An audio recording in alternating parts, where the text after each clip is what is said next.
But Mababo, how you say his name? Fabio Maldonado. Fabio, The judges for the contest, 48-46, 48-46, and 47-47 for the winner by majority decision, and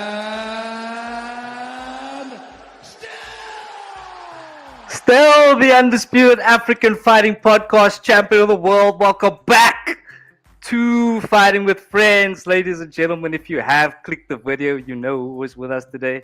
It is, of course, BG, but he's not our special guest. But what's happening, BG? How you doing? I'm all good, bro. You can see I can't stop smiling right now. It is a fantastic special we have up here. Let's get into it, bro. Special indeed. It is our fellow countryman, fresh off his win over Ryohei Kurosawa at One Fight Night 39. It's one champion's uncrowned strawweight king. Ladies and gentlemen, Bokang Masunyane. What's happening, BK? Thank you guys for having me. I'm actually excited to have this. Bro, it's an absolute honor to have you on. We were just telling you before we went on air how we're just so proud of you, man, and the things that you're doing as fight fans from South Africa. This is really one of the biggest honors for us to have you on our show, bro. This is like a dream come true for us. So thank you so much for making this possible, bro. Awesome. The honor is mine, gents. I'm really excited for this. Yeah. We appreciate you, bro. But for anyone who doesn't know, could you please tell them who is Bokang Masunyane? Yeah, so I am a 1FC fighter, ranked number 3, and hopefully very soon be fighting for a title. And my fighting career started very long ago. Actually, started from a very young age when I was in an orphanage. I took and that's where my career started basically. And I went on to win 23 national titles, 3 African titles. I competed at the Commonwealth Games, so it was something that took me into fighting, and it was straight after school where I decided, look, I want to try this fighting thing out and see how good I can get with it, and it got me where I am today. Hundreds, bro, and it's a big inspiration because it's very well documented that your story dealt with a lot of adversity, and it's really inspirational for us here in South Africa, and I think for a lot of fighters coming up on the scene. So, shout out to you, bro. We did talk about how you went straight into it after school. You got to the EFC, you went 5-0. Could you tell us a little bit about your experience in the EFC and why you decided to transition to one instead of pursuing the title in the EFC? Yeah, so when I started my MMA career, actually, we had a few amateur fights. I went out there, won 2 titles at Fight Stars and 2 title at GFC. And I actually ran out of opponents to fight against, so I ran out of opponents, and then I transitioned into the EFC, and I went there 5-0, and I was supposed to fight Zulu Boy for the title at that time. Had some time off, and then I got an offer to fight overseas, and my first fight was in Pancrase, and I was like, there's no better opportunity to take, Pancrase in Japan. I was like, there's no better opportunity to take, and I decided to take that opportunity. From then, transitioned into one, and it's been an incredible experience for me, man. Yeah, and again, you have been making us very proud over there. But let's talk about your debut at One Championship. Of course, you mentioned you did Pancrase in Japan, so it wasn't your first time going to Japan, but you did, of course, go behind enemy lines, getting the job done against Ryuta Sawada. Can you just tell us about what the experience was like in your first fight for One Championship, and just what it was like? Yeah, it was incredible, man. Like any fighter knowing getting into One Championship and the big promotion is incredible, and the lights, the fans, everything was just like different, man. I was like, geez, this is where I wanna be, And myself, you know what, you're already here, because sometimes you also have to pinch yourself, to see if you really, like, geez, I'm already here. I might as well go out and give out my best performance possible. And after that win, I realized, look, I can hang with these guys at an international level, at such a high level. And from that fight, I already believed that I was going to become a world champion. That's what's up. So, I mean, this is a question that I like to ask all of our fighter guests. On that level, when the lights are the brightest, what does it take to perform? Is this something that you can build, or is this something that you've always had inside of you? Yeah, I feel like competing in wrestling, I competed so much, it played a bit of a role, but also you have to get over that hump, because it's literally the difference between fear and courage, and if you just take that leap of faith, to go into the side where you feel courage and you feel confident about yourself, you go out there, you give the best performance you probably can, not thinking about the win or the lose, and let the result show itself. And I think it's very important for a lot of fighters to go out there and say, look, I'm already here, I might as well give everything I can. Let's go. That's So BG's, that's why he's a champ, uncrowned king. And as BG was telling you before we went on, he's been following you since the beginning of One Championship, and possibly even a little bit before. So we're gonna get a little bit into the One Championship stuff now. So I'm gonna hand over to my co-host, who is very excited to get into it, I'm sure. So BG, when you are ready, sir. Yeah, look, before I want to get into my question, I want to congratulate Bokang for winning African Fighter of the Year last year. That is absolutely amazing. So let's give up to that, man. Let's go. Bokang, we're going to talk a little bit about your about your fight against Jared Brooks after your 2-fight win streak at one championship. I want to talk about that one because for me, that was the sign that, okay, from here on out, it's the road to the title. In my opinion, that's what it looked like for me. So I want to ask you a little bit about your experience taking on Jared Brooks after your first 2 fights, considering what type of caliber of opponent he actually is and where he had gone during that particular time. I think I was 2022, if I'm not mistaken. So at that time, he was going on a run to the title and he beat Joshua. So you basically fought the guy that became the champion after he beat you. What was it like going into that particular fight at that time? Yeah, man. Jared Brooks is a very good fighter. Not just Brooks, but the fighters in one. The caliber of fighters there. It shows like one silly mistake, it can go sideways. It's also a fight I was looking forward to do and actually beat Jared Brooks.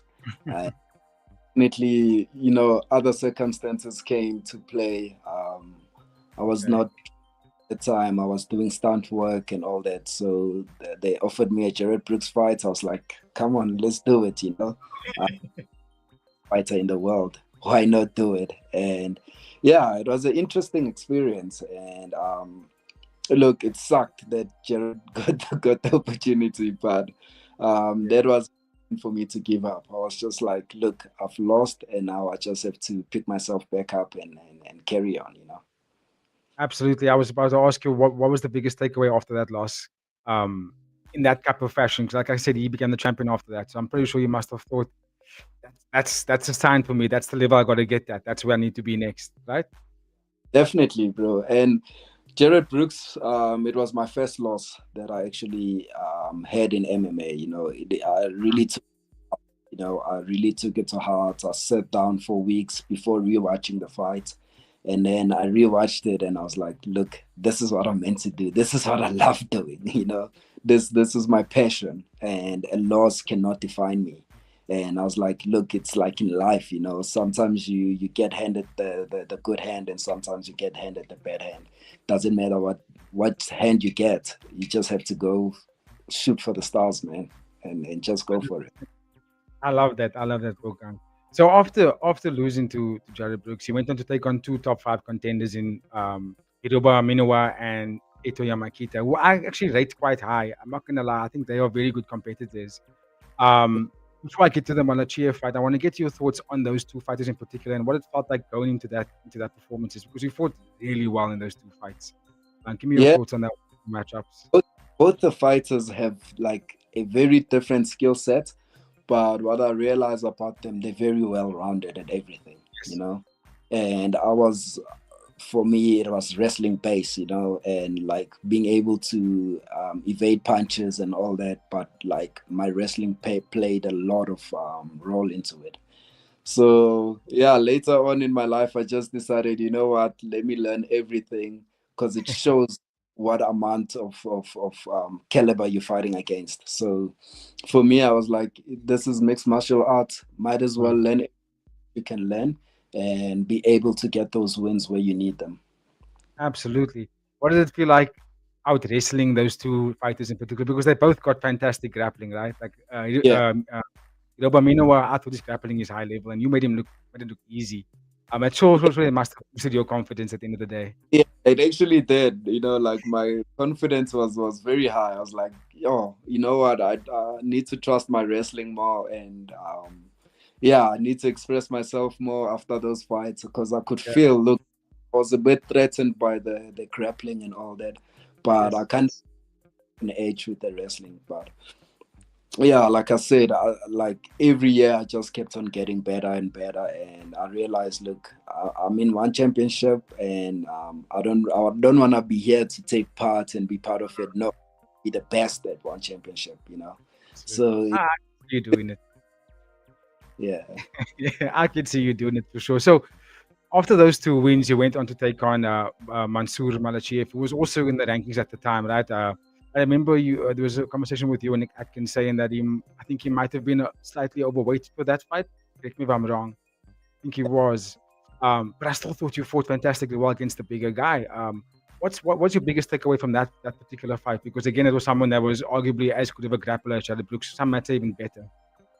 Yeah. So the thing is, I lost to Jared Brooks, and then Jared Brooks lost to Mansur, and I was able to actually fight Mansur, and I feel like I had won that fight. Yes. It was a very close fight, and I feel like I had really won it. But sometimes you don't want to leave the fight to the judges. But that also was a very big realization. Like everyone says, the Russian fighters are like the boogeyman of the sport and all that. They the scary fighters. And then I hang with that guy, and again. So that guy, I switched camp. I went from Cape Town to Pretoria to CIT. Mm-hmm. I only were able to train with them for about less than 6 weeks. So it was a very short camp of training.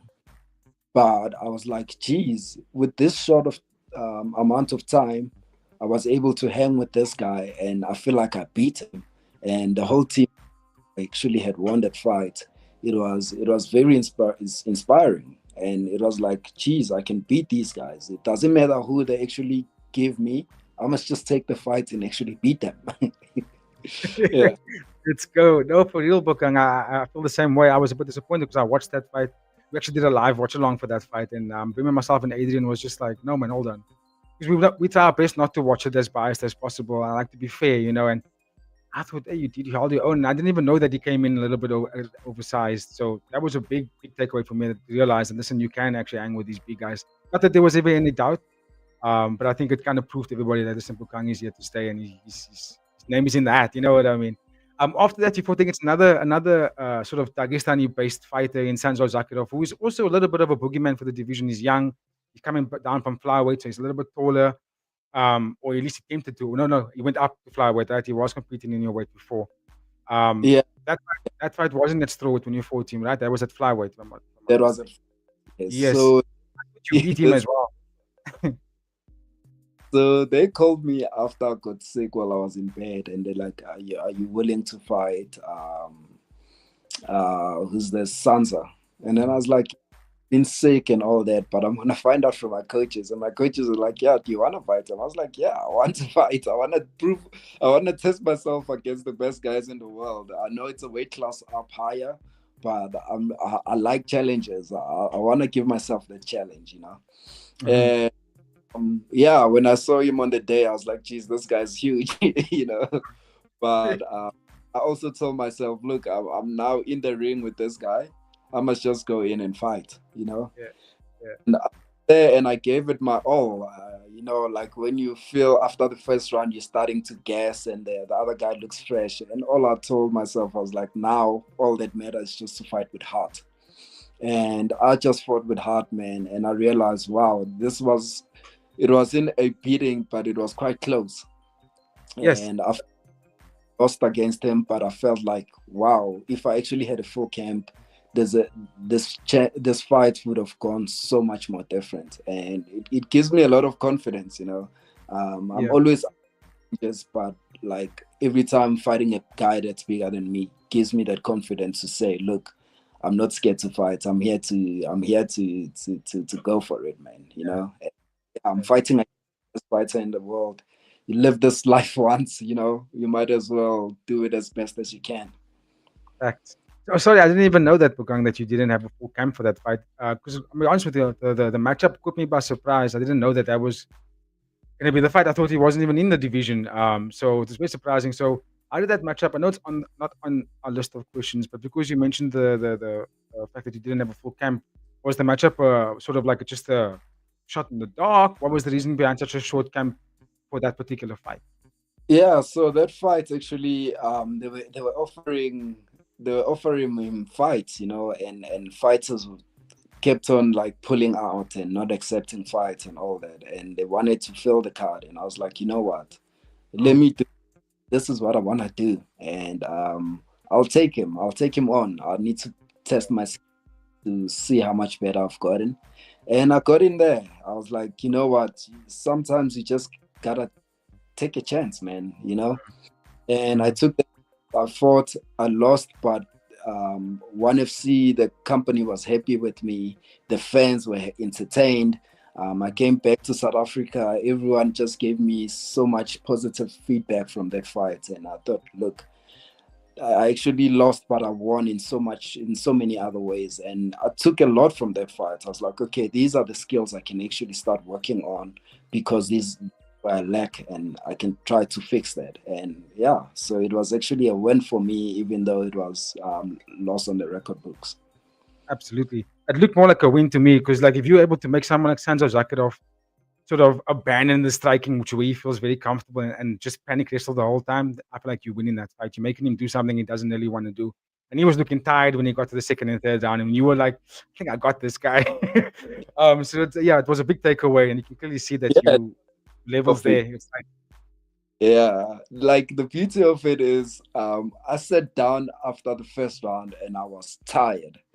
And then I just looked at him standing and just, chilling, not even sitting on the stool, and, just having a sip of water. And I was like, I'm sorry for my words, but I was like, fuck this guy. Now I'm just going to go in there and fight him, And the fact that I did that, I actually got him out of his comfort zone. yes. And he's actually just as tired as me by the time we got into the third round. And I was like, okay, this shows that I can hang with these guys. Yeah. No, because I rate him as one of the top young talents in MMA for one championship right now. And you took him on at these weight class and did fantastic. So well done to that, Bokang. But let's move forward a little bit to the next fight that took place after that, which is the most recent one, which I thought was a banger. And I must tell you this right now. A good portion of our viewers, when we did the live watch along of that fight, doubted you. And I kept saying to the guys, I don't think you should pick against Bokang for this one. I think he's got this guy in the bag. Because I've seen Kurosawa's fights before, and I feel like over well-roundedness, I think he got him in every avenue, especially in the wrestling side of things, even though he's the bigger guy again. But did you have was there anything going into the fight where you knew you could actually box with him? Because that's actually what led to a lot of your success in that fight, was that you were just sharper than what he was in the boxing range. Did you know this? Like, what was the reason for you to rely on that rather than, just taking him down and working him on the ground? Yeah, so throughout the years, I've been trying to focus on my striking, so that I try to mix it up with the wrestling, because I was very strong wrestling base, and every now and then I'll do something crazy.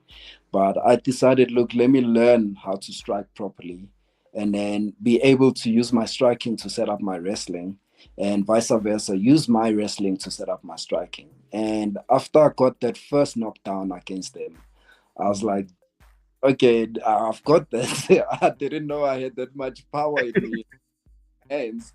And then inside that fight, I knew, look, he's sharper and quicker, but I feel like I've got much more power and I'm landing cleaner than he is.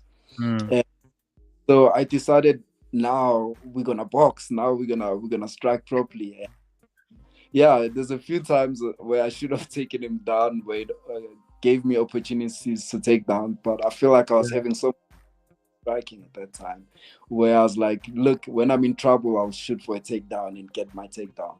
And yeah, he surprised me with his speed, but other than that, I was feeling very good, and I was feeling very confident. And big ups to my team also, my training partners at the gym, one lighty, that Amateur O'Neill, he helped me a lot with this fight. And my manager made sure that I've got a chef that will cook for me. He made sure that I'm doing ice bath, proper recovery. My best friend Estian also made sure that I'm doing proper conditioning and all that. So it was really a whole teamwork. So I went in there confident to win, but I never expected that I was gonna win with boxing.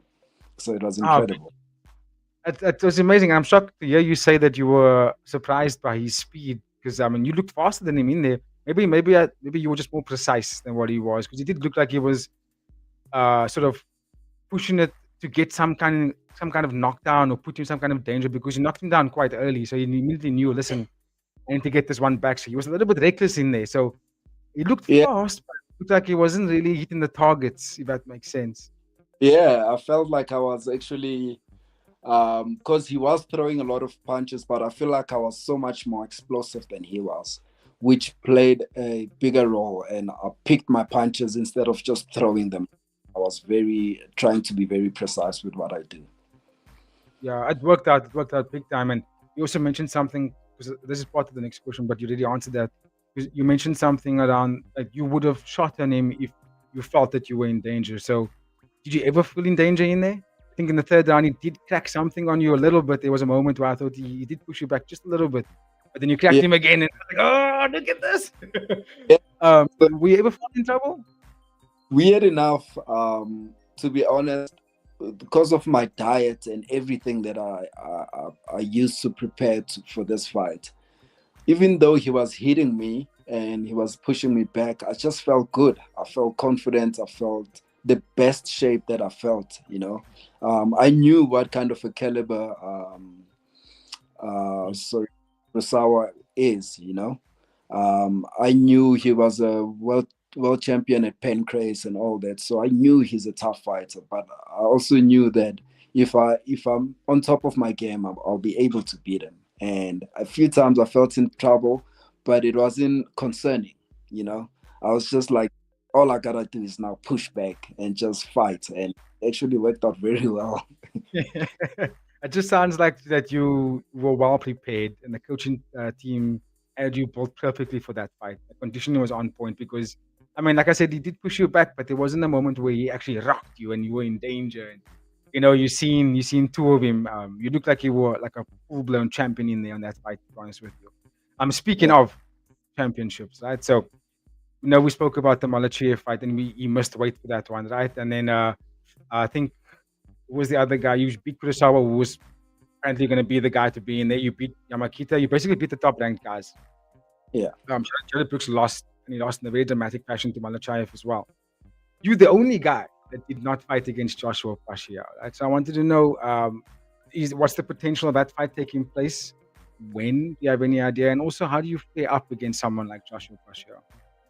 Yeah, look, in the top 5, I'm literally been the guy that's been closest and just not fought Joshua Pacio. I was supposed to fight him early. It was during COVID, and able to fly out and all that. And straight after I injured my hand, I was supposed to fight the number 1 contender when he lost against Jared Brooks. So I'm literally the only guy that's been like knocking on Joshua Pacio's door and just getting rejected the whole time. So I feel like I'm in the best possible position to fight him, and I hope to fight him soon, to be honest.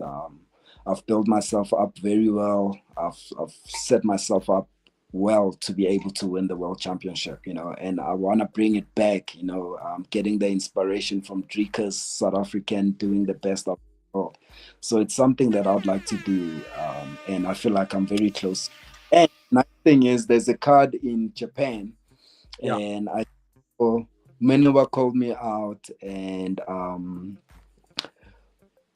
Yamakita also called me out, so I'd love to fight both those guys.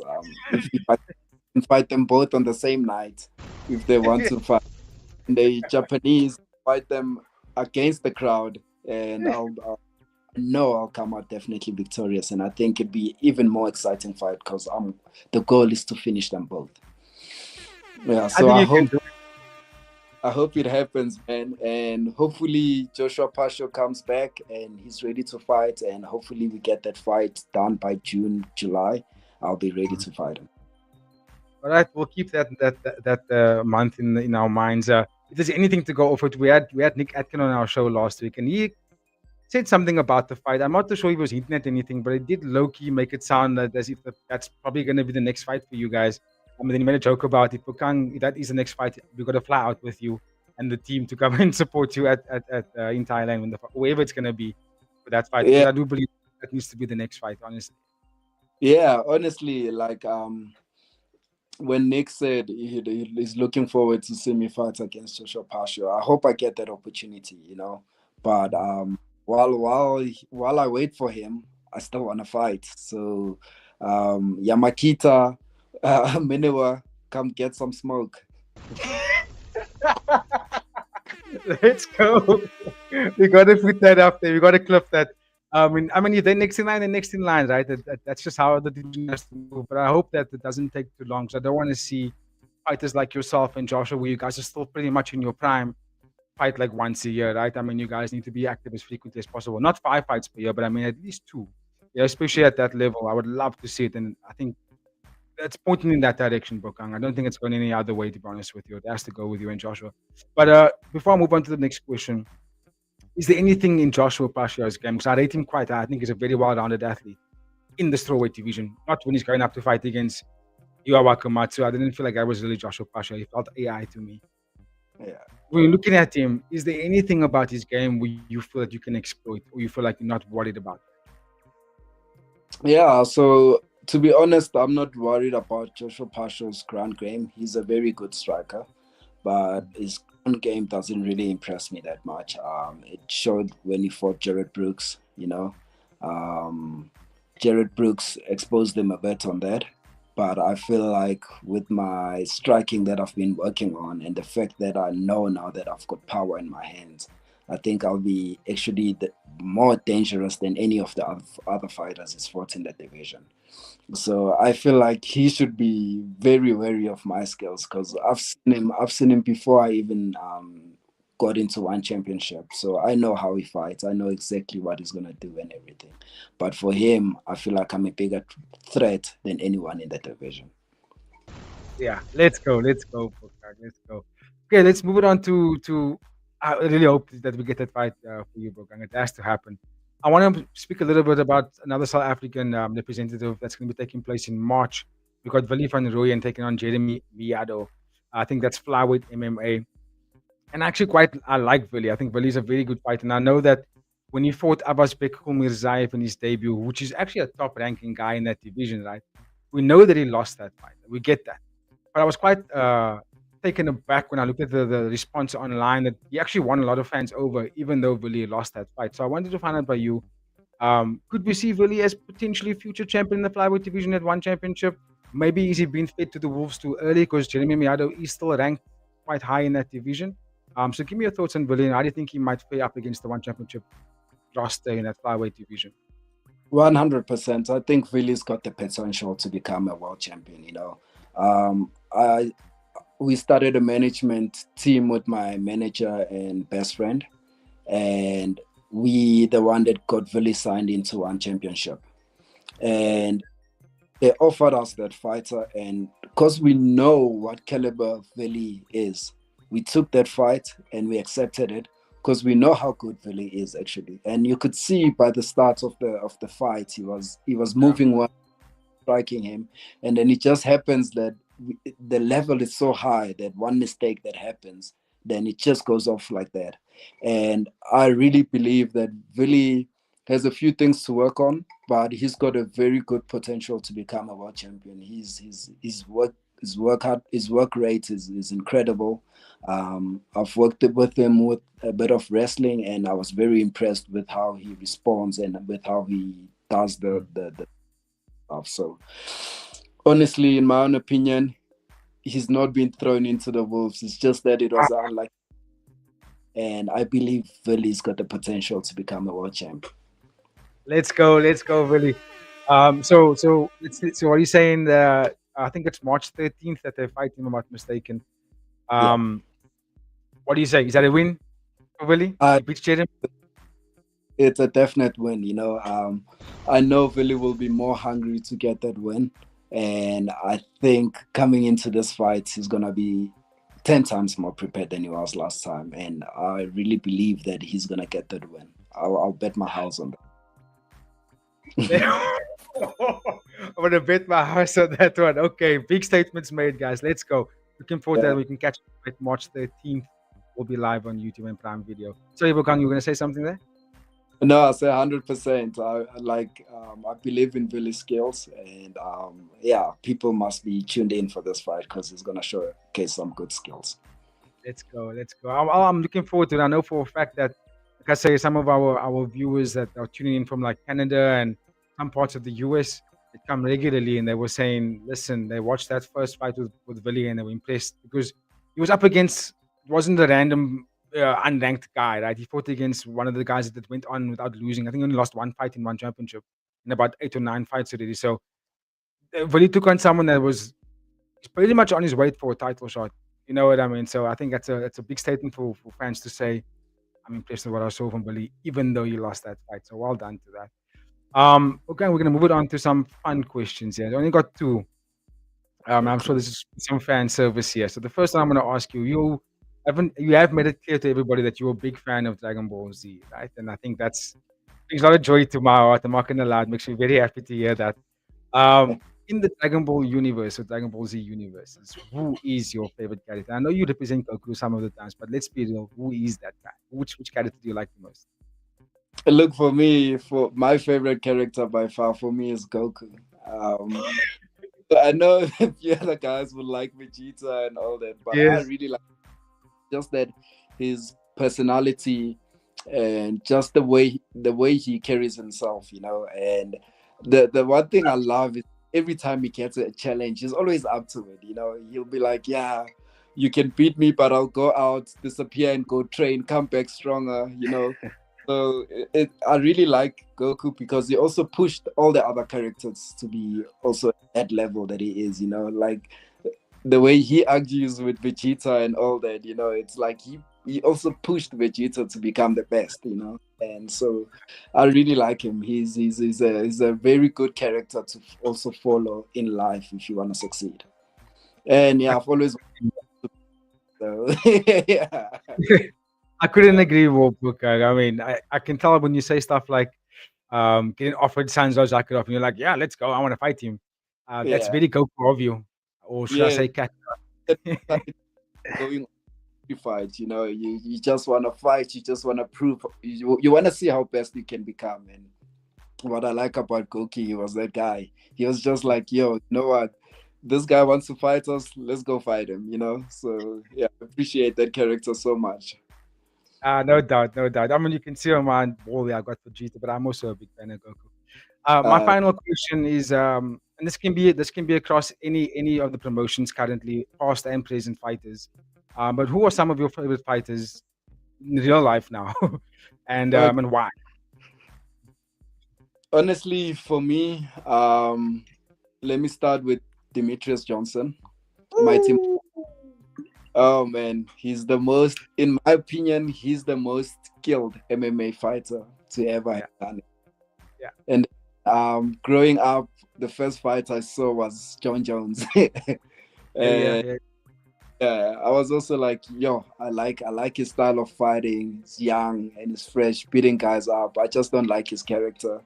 And then Khabib, I love him because of his character, the way he carries himself, and just how he molds people on the ground is insane. And I'm gonna be a bit biased on this one, but Drikas is my favorite fighter. Has to be. Drikas knows, I know what it takes to get into that level, and Drikas got to that level and became a world champion. People can argue and say, yeah, Drikas that, but I think Drikas is one of my favorite fighters. Especially coming out of Africa, going out there and showing the world that, hey, South Africans can fight also. So yeah, I really appreciate that about him. In fact, it speaks volumes of the gym as well. They in Pretoria, CIT, like they're producing such quality athletes. For Turkish to go there into a division that's stacked with a lot of contenders, and you got Easy and Whittaker, Stickland, and all these big dudes, and he kind of made it look like he's a level above them. Like he did, not kind of, he did.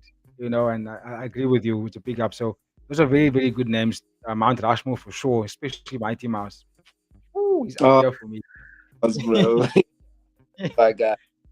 Yeah, Let's like you go.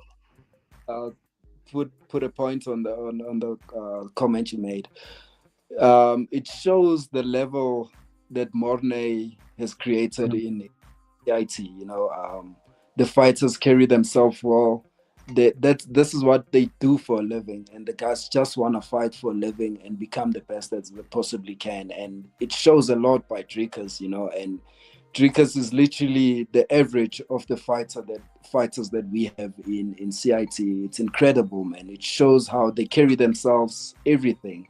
And it's incredible. I'm actually blessed to be training at CIT. That's Let's a humble go. guy. Thank you, Bokang. I think that was my Yeah. final question. I'm gonna hand it over to AD now. Continue. Yeah, man. I just think it's amazing that you look to Dukas as such an example of what South Africans achieve. And I mean, I don't think only fighters, but also us here as South African podcasters, we look to you as an example of how great South Africans can be. So you're an inspiration to us, Bokang. So just we can't thank you enough once again, man. We got a few comments in the chat, which we're just gonna go to quickly before we let you go. Tyler Prince said, "Thank you for the champ." Hello, champ. This is so exciting. The legal clinch asked BK what happened to Mansur's purse and who he donated it to. Can you comment on that, BK, or should we move to the next one? So with that, actually, yeah, I always love doing. I came from the orphanage that I came from. Actually, gave me such a great foundation, to be the man that I am today.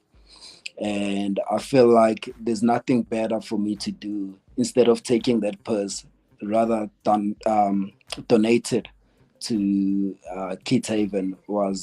It made me more happier than taking myself, and it's something that I want to do throughout the future when it comes. Whoever misses weight and that comes to me, I'm definitely sending it to my orphanage because it's the minimum of what I can do for what they've done for me in my life.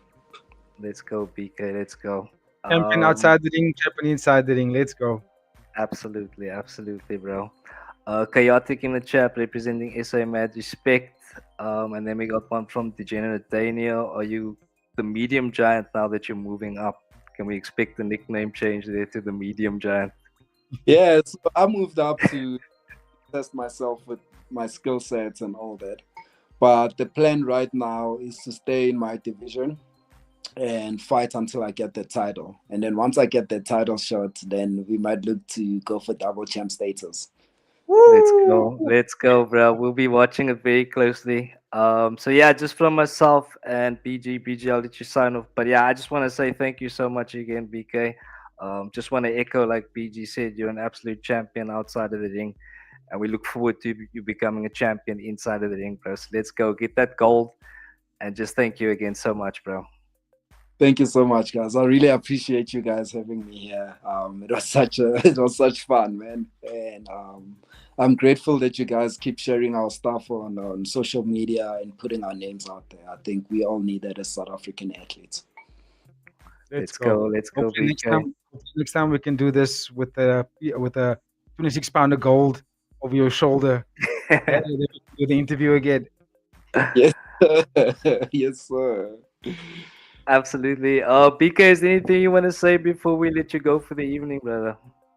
No, I just want to say thank you guys for actually what you do for us fighters, and we really appreciate it. And to all the fans, man, we really appreciate the support. I know sometimes you guys have to wake up in the morning and watch the fight. We really appreciate that more than you guys can imagine. It's always nice going overseas and knowing that you have the crowd back at home that is supporting you and wanting the best for you. And yeah, it's not just RSA, it's DNA.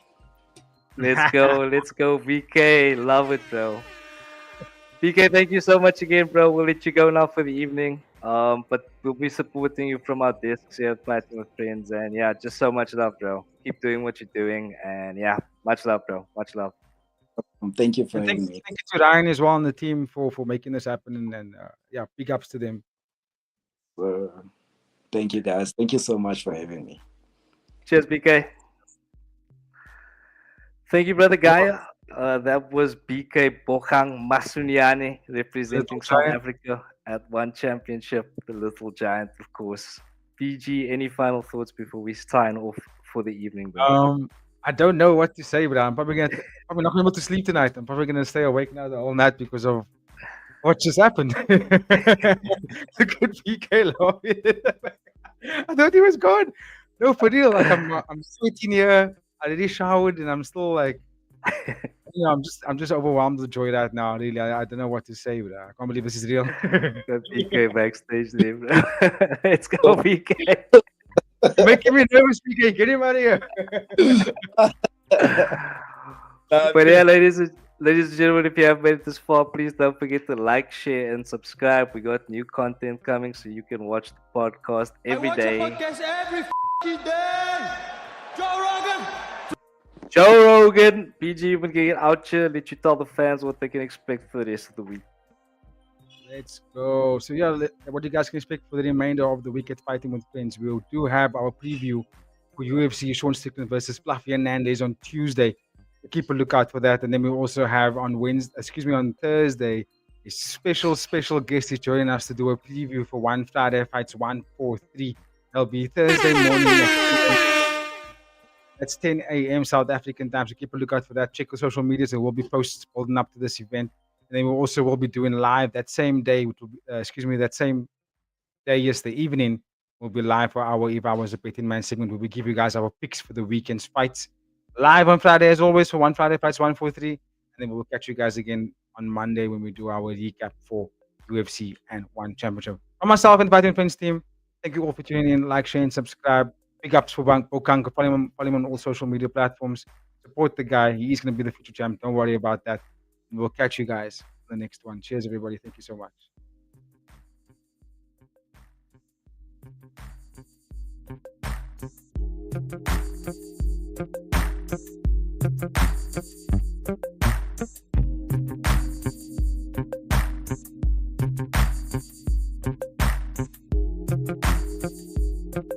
Thank you.